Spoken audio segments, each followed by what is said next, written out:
Effectivement, nous avons besoin, pour garantir la transition écologique, d'investir dans le rail plutôt que dans la route. Et à cet égard, on peut d'ailleurs regretter que l'Union européenne et ses États membres aient investi 2 fois plus dans la route que dans le rail pendant toutes les dernières décennies, malgré toutes les alertes scientifiques ainsi que les engagements climatiques, tant européens qu'internationaux et que nationaux, et donc souhaiter aller dans un autre sens. Mais là où je nous interpelle, c'est sur le danger, l'erreur que constituerait le fait de remplacer une destruction, très claire, par une autre, celle de la biodiversité, dans un temps où plus de 80% des écosystèmes européens sont dégradés et où notre travail, à la fois pour les espèces tant animales que végétales, que pour l'eau, que pour les forêts, et j'en passe, est de trouver les manières de respecter et de préserver cette biodiversité. Or, on le voit, le projet qui nous est présenté nuit à la biodiversité dans des circonstances, des conditions, une étendue qui n'est pas justifiable. Pourquoi ? Eh bien d'abord, on l'a vu parce qu'un certain nombre d'élus locaux, le maire de Bordeaux, ceux du Pays Basque et d'autres,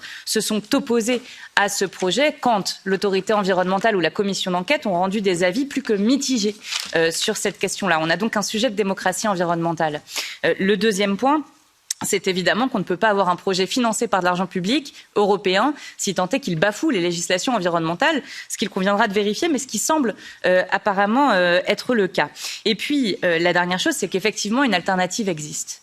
On nous propose de construire de nouvelles lignes, de détruire 5000 hectares d'espaces agricoles et naturels, à grande dose d'argent public, puisque ça coûterait 14 milliards, alors qu'une rénovation des voies existantes, qui empêcherait la destruction des espaces naturels, l'expropriation d'un certain nombre de personnes, en particulier des paysans, mais pas que, eh bien, coûterait quant à elle seulement 7 milliards, permettrait de gagner 45 minutes sur l'heure que nous procurait cette ligne à grande vitesse. Donc pour un quart d'heure, très honnêtement, on a besoin de préserver la biodiversité. Donc je souhaite effectivement moi aussi que cette pétition soit laissée ouverte.